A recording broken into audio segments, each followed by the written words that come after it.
The applause still echoed like thunder when the lights dimmed, drowning the echoes of arrogance in gold. He stood before them, Vienna's golden boy, hands raised, ego shining brighter than the chandeliers above. And yet, behind the curtains someone waited. Barefoot, clutching a cracked cane, she listened, not with ears, but with something deeper. Every sound, every tremor, painted her world. When he stepped off stage, their worlds collided. His laughter sliced the air like broken glass. "You can't see the notes," he said. She simply smiled, her hand brushing the piano's surface like a lover's cheek. When she played, silence fell. Each note was a heartbeat, a confession, a prayer. And for the first time in his life, the man who believed he heard everything realized he'd never truly listened. The silence after her performance was deafening. Even the chandeliers seemed to hesitate before shimmering again.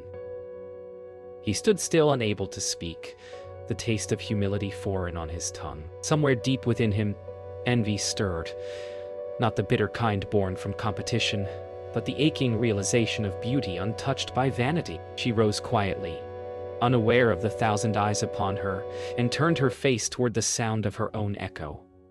No applause followed, no words dared to intrude, only the trembling breath of a hall that had just witnessed something sacred. He tried to speak, to reclaim the stage, but every word died on the same air her music had blessed. For once, the man of brilliance was blinded, not by light, but by awe. Outside, rain began to fall, soft and forgiving. She stepped into it without hesitation, lifting her face toward the sound. Behind her, he lingered at the door, watching the reflection of streetlights shimmer on wet cobblestones. His reflection distorted, rippled by the rain, much like his certainty. He didn't know her name, didn't understand her gift, but he felt something inside him fracture. The first crack in a wall built by years of pride. The city hummed around them, car wheels whispering, windows glowing. Somewhere, a street musician played an old violin tune, out of tune yet full of life. She smiled at the sound and walked on. He turned away, but her melody followed him into the dark. In his penthouse later that night, the echo of her melody haunted him. The piano in his living room sat untouched, gleaming beneath the moonlight. He sat before it, hands trembling over ivory, but every chord sounded empty. Her song, born without sight, carried color his eyes had never seen. He struck another key, harder, desperate to find it again, that unspoken truth in her music. But the harder he played, the further it slipped. The night swallowed him whole, the city outside silent in sympathy. Somewhere in the dark, his reflection on the polished lid looked like a stranger's face, proud, broken, and terrified of silence. Far from his glittering loneliness, she sat in a small attic room above a violin repair shop. Her fingers traced invisible melodies on the air, replaying every note she'd felt that night. Her father listened from below, tears quiet against his rough palms. The world outside had no idea who she was, no headline or applause to her name. Yet in that silence she smiled, because music had spoken for her. Somewhere across the city, a proud man had heard it too. The rain softened, the sky beginning to pale. Tomorrow, she would return to the piano again. And though she could not see dawn, she could already feel its light. Before the applause in the golden halls, there was silence, thick, endless, and kind. She grew up in a village where sound was her sky. The wind carried stories. The river whispered secrets, and the world existed through vibration and warmth.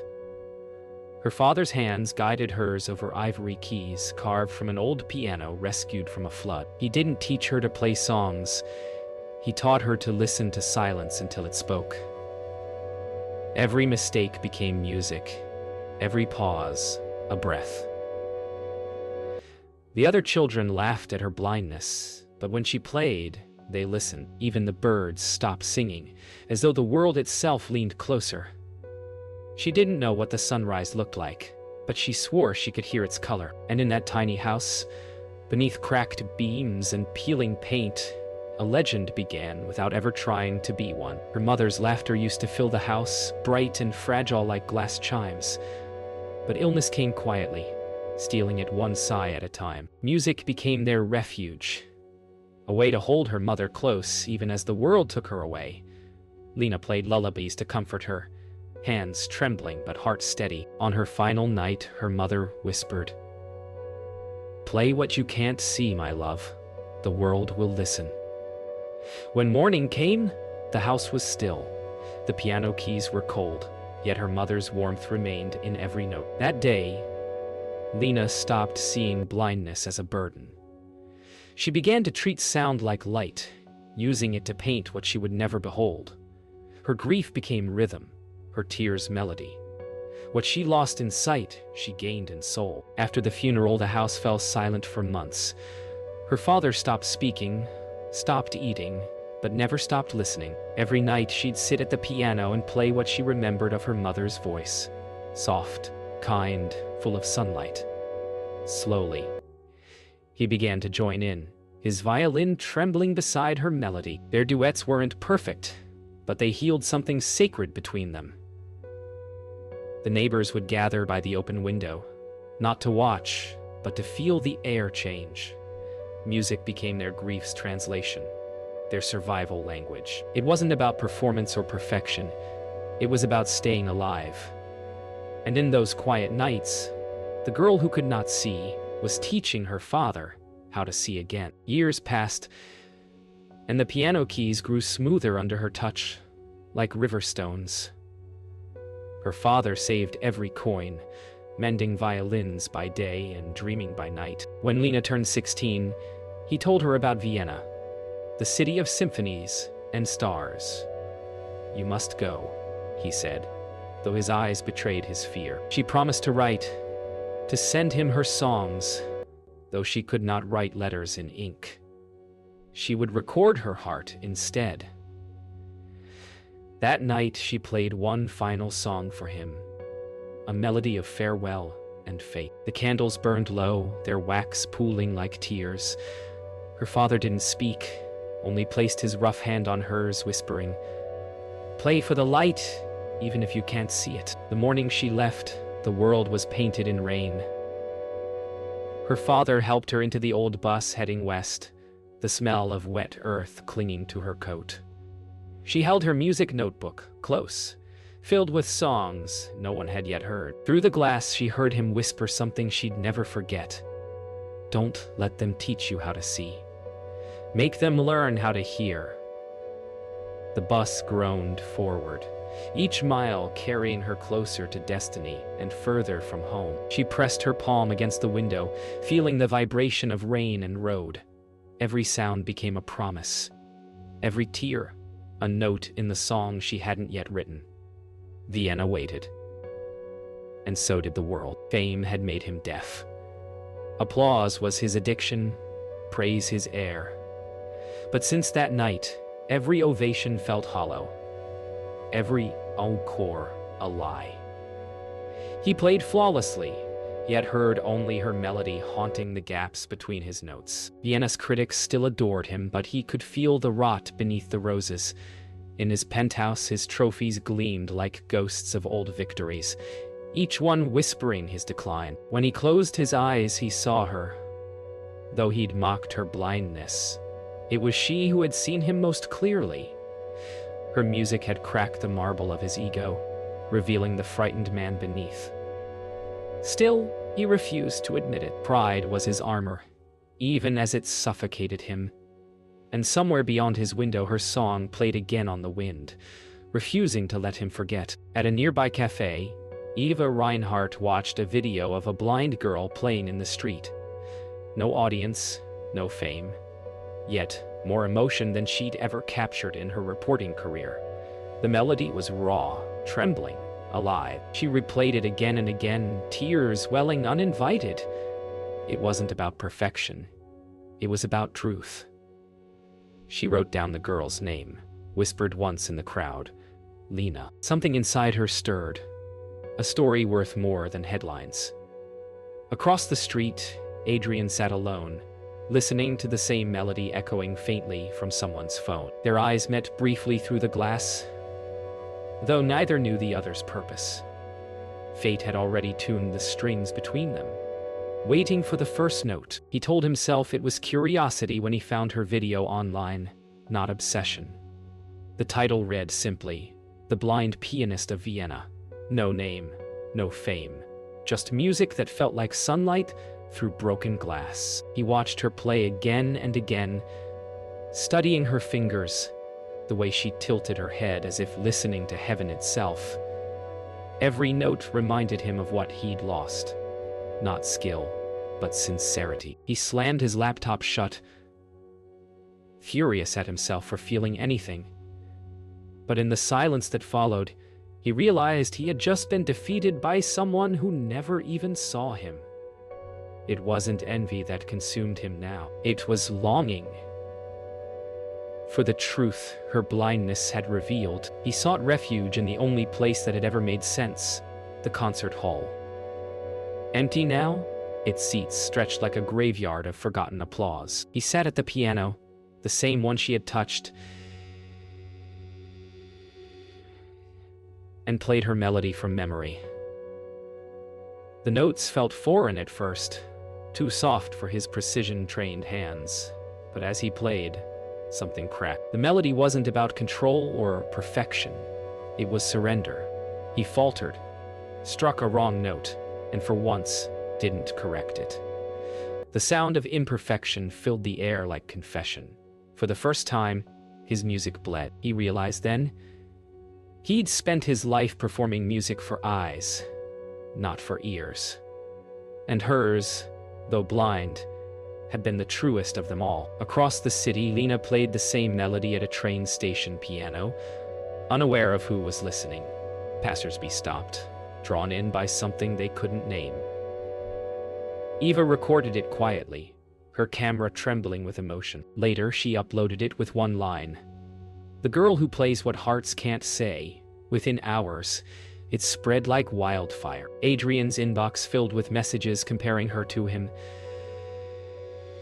saying she played with more soul in one note than he had in his entire career. He should have been angry. Instead, he smiled bitterly. Fame was fickle, but truth had her name written in it now. And for the first time, he wanted to meet her, not as a rival, but as a student. Her music no longer belonged to her. It belonged to the world. By morning, every cafe, radio, and phone in Vienna hummed with her melody. The same city that had once walked past her without notice now turned its head at every chord. Eva's video had gone viral, her caption a spark that ignited millions. Lena didn't know what viral meant. She only knew strangers began to stop her on the street, thanking her for hope. She smiled softly, unsure how to respond. Hope wasn't something she gave, it was something she heard. Meanwhile, Adrian watched from behind the glass of his fame, each view count a nail in the coffin of his pride. But what he felt wasn't jealousy, it was recognition. The music that had once been his kingdom was now her confession, and he was still learning how to listen. Eva sat in her cluttered office, overwhelmed by the response. Thousands of messages poured in from around the world. Blind children, elderly musicians, soldiers, mothers, all saying her video had changed something in them. She watched Lena's performance again, pausing on her smile, her stillness. There was no performance there, no need to impress, just truth. Eva whispered, "You don't even know what you've done." For the first time in years, she felt she was part of something sacred, something real.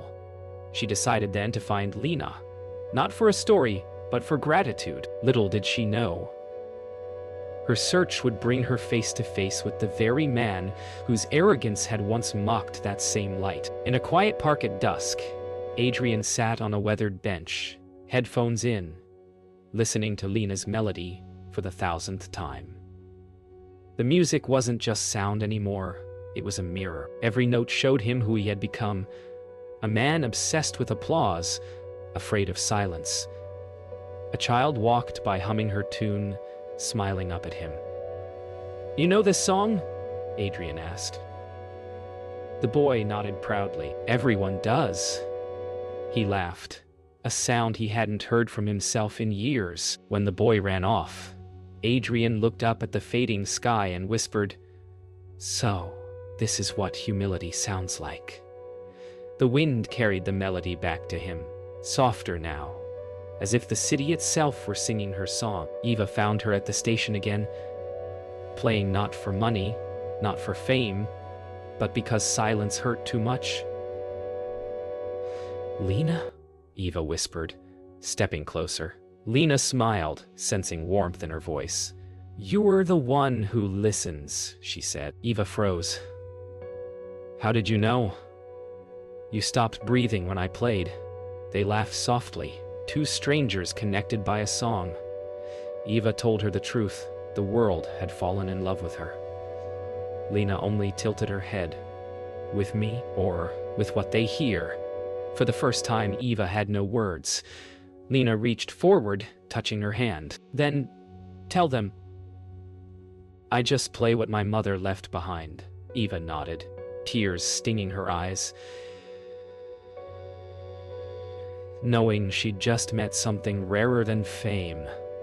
Purity. Later that night, Adrian saw the headline. "The blind girl who taught Vienna to listen." Her picture filled every screen, every whisper of the city. But beneath the admiration, a quiet ache gnawed at him. He realized this wasn't the end of her story. It was the beginning of his. Pride had silenced his art, and her music had reopened it. He knew what he had to do. Somewhere between humility and hope, he found courage. As the rain began to fall again, he stepped outside with no destination. Just a feeling pulling him toward the girl whose blindness had made the whole world see. The invitation arrived like a storm, an open challenge from the man she had once silenced. A duet performance, it read, signed by Adrian, Voss himself. The city buzzed with anticipation. The fallen prodigy versus the blind miracle. Reporters swarmed the story, hungry for drama, but Lena's world remained quiet. When Eva read the invitation aloud, Lena only smiled faintly. "He doesn't want to fight," she said softly. "He wants to understand." Across town, Adrian prepared in solitude, haunted by doubt. This wasn't about victory anymore. It was about forgiveness. Of himself, of his pride, of the silence he'd feared all his life. Two souls would meet again, not as rivals, but as truth-seeking reflection. And in the hush before the performance, Vienna held its breath. The night of the performance arrived dressed in thunder.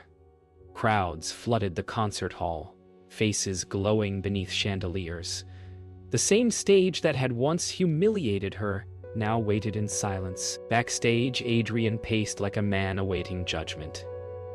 His hands trembling, not from fear of failure, but from reverence. When she entered, guided gently by Eva, the noise in his mind stopped. "You came," he murmured. She smiled toward his voice. "You invited." There was no resentment between them, only the electric weight of what was about to happen. The lights dimmed. The city's heartbeat slowed. In that breath, before the first note, time itself bowed its head. They began together, one hand each on the same piano. The first note trembled, soft as breath. Adrian led with precision, every movement measured and deliberate. But Lena followed, not with technique, but with soul. Her hands flowed over the keys like water, reshaping the melody he thought he owned. The hall became a cathedral of sound, his control and her chaos, weaving into something divine. The crowd didn't breathe. The lights shimmered in rhythm with their harmony. When her part took over, his expression broke. He stopped watching the keys and started listening. For the first time, they weren't two musicians. They were one instrument. Pride and purity dissolving into a single, trembling truth. Midway through the duet, the power flickered, and the hall fell into darkness. A gasp rippled through the audience, but Lena kept playing. Her fingers never faltered. In darkness, nothing changed for her. Adrian froze for a moment, lost without the sight of the keys. Then, slowly, he closed his eyes. He found her rhythm, her heartbeat, her world. Together they continued in the dark, the music blooming brighter than any light could. The audience listened, spellbound, tears streaming freely. When the power returned, no one dared to move. The moment had transcended performance. It had become revelation. Sight was restored, but now everyone understood. She had never needed it. The final note lingered like a heartbeat, refusing to die. Then, silence. Not applause, not words. Just the sound of tears hitting polished floors. Adrian looked at her, his chest rising and falling with the rhythm of surrender. He stood, turned to the audience and bowed. Not for himself, but for her. The crowd rose as one, thunderous applause shattering the stillness. But Lena didn't move. She simply smiled, hands resting on the piano, feeling the vibrations of gratitude ripple through the air. In that soundless language, he understood everything she had ever tried to say. Music wasn't meant to be seen or even heard. It was meant to be felt. And now, at last, he could. The morning after the duet, the world was still humming. Headlines screamed her name, but Lena remained in her quiet corner of Vienna, playing for no one but the walls. Adrian, however, sat alone in his study, replaying the performance.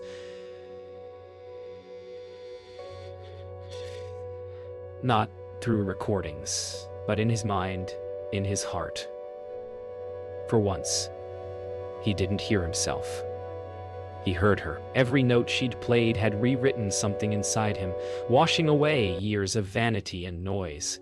He reached for the phone, his hand trembling.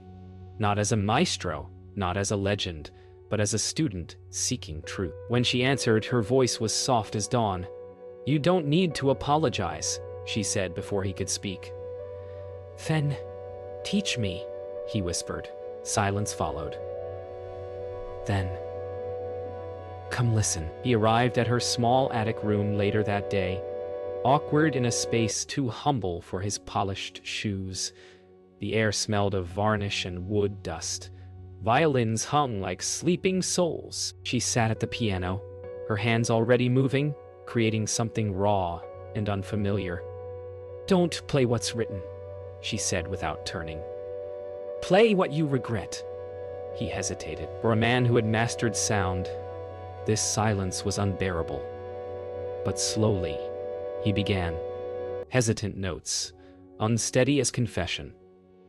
She joined him, filling his gaps with grace. For the first time, he wasn't performing. He was healing. The music wasn't about perfection anymore. It was about forgiveness, stitched into sound. Days turned into weeks. Every morning he came to her home, leaving behind tuxedos and critics. They played in silence, sometimes not speaking at all. She taught him to listen not to notes, but to breathing. The pause before the sound, the tremor beneath the melody. "You've always been afraid of silence," she said one day, "because silence shows you what's real." He looked at her then, eyes softened, humbled. "And what's real?" he asked. She smiled. "You are when you stop pretending to be."